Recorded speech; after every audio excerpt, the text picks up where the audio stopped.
இந்த அடைபட்ட வாசல்ல அவர் திறக்கிறது வரை ஒரு தேவ பிள்ளை கிட்ட வெளிப்பட வேண்டியது என்ன தெரியுமா? பெருமை அல்ல. அதுதான் நம்ம கிட்ட இல்லையே. அது இருந்திருந்தா எங்கேயோ போயிருப்போம். நம்ம பைபிள் சொல்லுது, துவக்கத்தை பார்க்கல முடிவு நல்ல. நீ என்ன பண்ணு? பொறுமையாரு, பொறுமையாரு. ஏன் நீ பொறுமையா இருக்கணும்னா, உன் வாசலை அடைத்தது நீ அல்ல, உன் வாசலை அடைத்தது உன் சொந்தங்கள் அல்ல, உன் வாசலை அடைத்தது எந்த மனிதர்களும் அல்ல.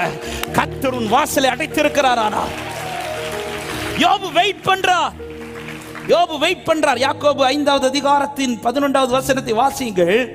இதோ பொறுமையா இருக்கிறவர்களை பாக்கியவான்கள் என்கிறோமே சொல்லிட்டு சொல்றாங்க, யோபுவின் பொறுமை குறித்து கேள்விப்பட்டிருக்கிறீர்கள் சொல்லிட்டு அடுத்த வார்த்தை, கர்த்தருடைய செயலின் முடிவை கண்டிருக்கிறீர்களே.